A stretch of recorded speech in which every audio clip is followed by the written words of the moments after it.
My girlfriend bragged. Other guys would kill to have me. You should be grateful. I smiled, then let him try. That weekend, I introduced my stunning new date to our entire circle of friends. Her forced smile couldn't hide the anger in her eyes as I, 32 male, had been with Maya, 29, for 3 years. For the last 2, I'd been her designated apologist. She was beautiful, sharp, and funny, but her confidence had metastasized into a suffocating arrogance.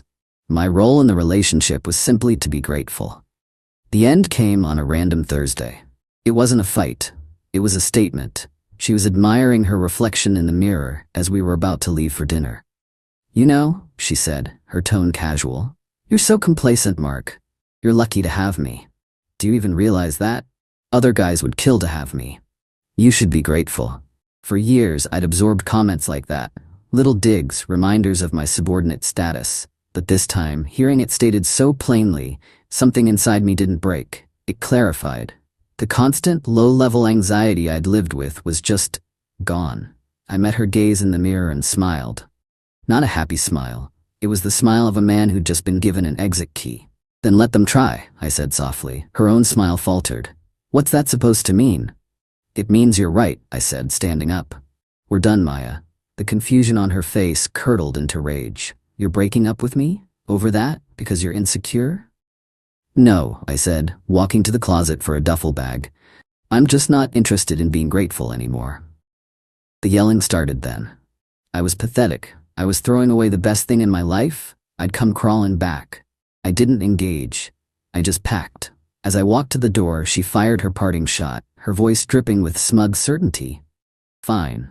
But don't forget Liam and Qley's engagement party on Saturday. It's going to be so embarrassing for you when you show up alone. Everyone will know." She was so sure that public shame was my biggest fear. "I'll be there, Maya," I said. "Don't worry about me." I left and checked into a hotel. First call, the landlord of our apartment.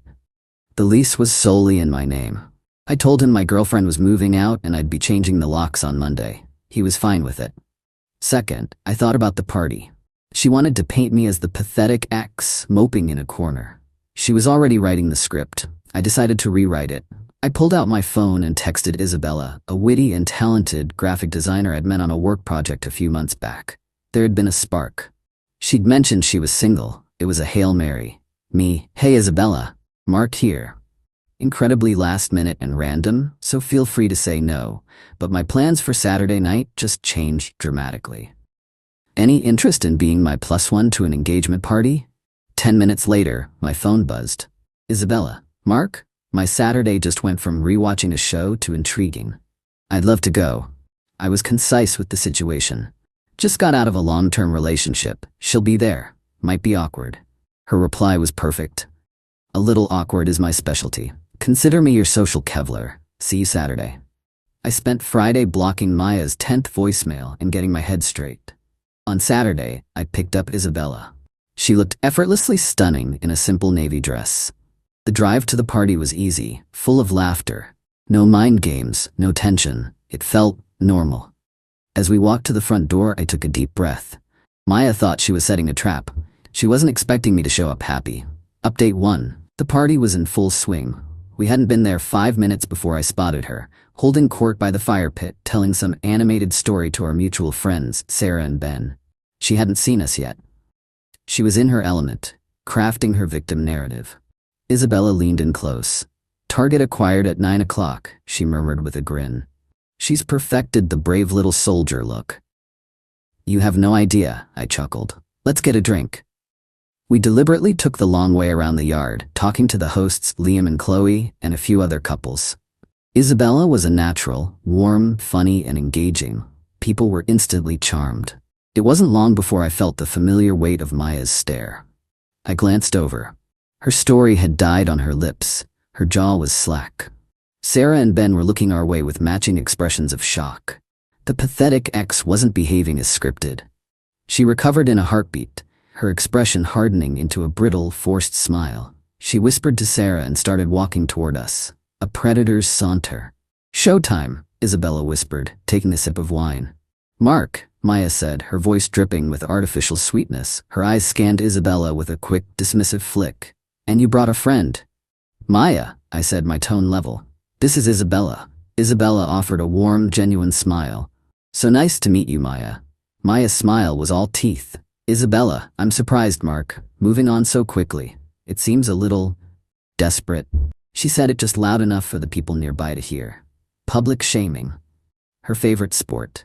Not at all, I said calmly. You were very clear on Thursday. You said other guys would kill to have you. I decided to stop being grateful and let them try. I'm just respecting your wishes. The color drained from her face, then flooded back in an ugly, blotchy red. My public recitation of her own arrogant words had hit home. Her forced smile couldn't hide the anger in her eyes. That's not what I meant, and you know it, she hissed. It's what you said, I replied with a shrug. Clarity is a gift. Now, if you'll excuse us, I think a toast is about to start. I put a hand on Isabella's back and guided her away, leaving Maya standing there, speechless. Later, while Isabella was away, Maya's best friend Sarah cornered me. This is cruel, Mark, she said, arms crossed. Maya is heartbroken, and you show up flaunting this new person. It's disrespectful. Sarah, did Maya tell you why we broke up? She said you freaked out over a silly comment and threw her out of her home. Her home? The lease is in my name, and the silly comment was her telling me I should be grateful she allows me to be her boyfriend. She ended it with her words, I just made it official. Sarah faltered. She was just having a bad day. You're supposed to be the bigger person. There it was, the core expectation. My job was to absorb her abuse. No, I said, my voice firm. I'm not supposed to be the bigger person anymore. I'm supposed to be happy. I'm sorry Maya is upset, but her feelings are a consequence of her own actions. They're not my responsibility anymore. Sarah stared at me, flustered. She had no counter-argument. She shot a venomous look in Isabella's direction and marched back to Maya's side. We left a couple of hours later. As we passed Maya's shrinking circle of sympathizers, her voice cut through the party chatter, sharp and loud. It's just pathetic, honestly. Rebound relationships never last. He'll come crawling back when he realizes what he's lost. He always does. I didn't look at her. I didn't even break stride. Her narrative was no longer my concern. Update 2. The week after the party was a storm of entitlement. Since I'd blocked Maya, the messages came from her flying monkeys. First Sarah, then her mother, Cassandra, who called to inform me of my responsibility to fund her daughter's lifestyle. You can't just throw her out because your feelings are hurt, Cassandra said, her voice like ice. It makes you look weak. Okay, Cassandra, I said, and hung up. I blocked her number too. Then came the social media campaign. Vague, dramatic posts about inexplicable cruelty and healing from betrayal, accompanied by artistic, teary-eyed selfies. The comments were a flood of sympathy from people who only knew her curated online persona. A few mutual friends quietly unfriended me. Good riddance. The real escalation came on Wednesday. An email from HR, subject formal complaint. My blood ran cold. An anonymous complaint alleged I was using company resources for a side business, my woodworking hobby, and that my increasingly erratic and aggressive behavior was creating a hostile work environment. It was pure Maya. She was trying to torch my career. I immediately met with my boss, Richard, and HR head, Linda. I didn't get defensive. I laid out the facts. My ex-girlfriend and I just broke up, I explained. It was not amicable. This complaint is her retaliation. I then showed them a dated note I'd made 6 months prior, after a fight, where she'd explicitly threatened to do this exact thing. Call my boss and claim I was unstable. She threatened this months ago. This is a malicious act. Linda and Richard were grim. They had to investigate, but my transparency and the evidence of a prior threat gave them crucial context. While they reviewed logs, I planned my next move. Her attack on my livelihood crossed a line. The calm, logical approach was over. It was time for a practical, consequential one. Thursday evening, I got a text from an unknown number. Unknown, this is Maya. I'm using Sarah's phone. I'm coming to the apartment Saturday at noon to get my things. A demand, not a request. Perfect. Me Saturday at noon is fine, I replied. Then I made 2 calls. One to a moving and storage company, the other to a high-end consignment shop that specialized in the kind of designer furniture Maya adored. On Friday, HR called me in. The investigation was over. They'd found 0 evidence. The complaint was dismissed and noted in my file as a malicious, non-work-related harassment attempt. Richard clapped me on the shoulder and told me they had my back. The bomb she tried to detonate in my life had been a dud. Now it was time for her to deal with the fallout from her own. Update 3, Saturday morning. The movers arrived at 9 a.m. All of Maya's personal belongings, clothes, books, toiletries, I had already packed into uniform cardboard boxes. Her expensive statement furniture, the velvet couch I hated, the stain magnet marble table, the ugly abstract painting, was moved out professionally. At 11:45, Isabella arrived with pizza, just as planned. The apartment was stark and echoing. At noon sharp, the buzzer rang. It was Maya, flanked by her mother and Sarah, her personal entitlement army. I opened the door. Maya strode in, a smirk on her face that died the second she saw the room. The empty spaces. The neat stack of boxes. "What is this?" she demanded. "Where's my couch?" "Your personal items are in the boxes," I said calmly. "The furniture has been moved to a secure storage unit. I've contracted a consignment shop to manage its sale. Once sold, you'll receive the proceeds minus the moving and storage fees." I handed her a folder. Inside was an itemized inventory, copies of the contracts, and all the relevant contact information. It was cold, corporate, and final. "Storage fees?" her mother shrieked, snatching the folder. "You're charging her to sell her own furniture?" "The professional services are," I corrected. "She can, of course, cancel the consignment and arrange to move the items herself. The first month of storage is paid." Just then, Isabella walked in from the kitchen, holding 2 plates. "Pepperoni or veggie?" she asked me, breezing past them as if they were furniture.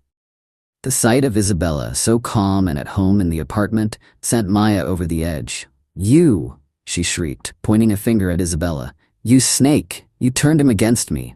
Isabella just raised an eyebrow. "I'm sorry, have we met?" Maya snapped.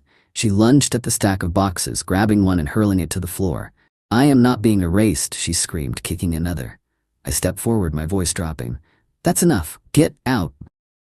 "Look what you've done to her," Cassandra cried. "She's having a breakdown." "She's having a tantrum because she's not getting her way," I countered. "You have 5 minutes to get these boxes out of my apartment. If you damage anything else, I will call the police and have you removed for trespassing." The threat of actual legal consequences cut through her rage. She froze. Her back up looked panicked.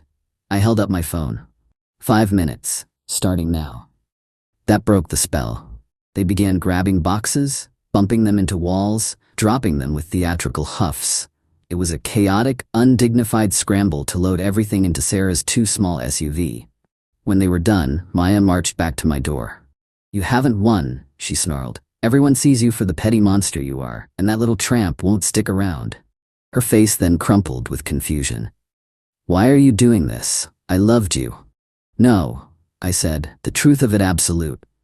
"You loved being in control. You don't even know what love is. Please close the door on your way out." She stared, searching for a crack in my armor. Finding none, she turned and slammed the door. I let out a long breath. It was over. I hadn't been cruel. I had been consequential. Final update. It's been 6 months. The fallout was quiet but total. Sarah tried to rally the friends to Maya's side, but the campaign fizzled. People were tired of the drama. Her husband, Ben, told me their marriage was strained under the pressure of Sarah's full-time job as Maya's defender. The furniture sold piece by piece. Each time I transferred the money to Maya's account and emailed a sterile, automated-looking receipt with the subject, asset liquidation. No message, no emotion, just a transaction. She never replied. The real consequence came from her job. My boss, Richard, later mentioned that our company's legal team had contacted her firm, one of our marketing vendors, about unfounded, harassing actions by an employee. 2 weeks later, Maya's LinkedIn status changed to open to work. By filing a malicious complaint against an employee of a major client, she'd made herself a corporate liability. Her attempt to wreck my career had boomeranged and ended hers. Last I heard, she moved back in with her parents. Her social media is private. Her performance is over, the audience has left, and she's alone with the consequences. As for me, I'm good. The apartment is finally our home. Isabella and I filled it with comfortable furniture, including a coffee table I built myself, and shared memories. Our relationship is a partnership, not a power struggle. It's easy. It's peaceful. The revenge wasn't loud or explosive. It was the slow, inevitable collapse of a world built on arrogance. I didn't push her off her pedestal. I just stepped out from under it and let gravity do the work. She played a cruel game and won the prize she deserved. A life lived all by herself.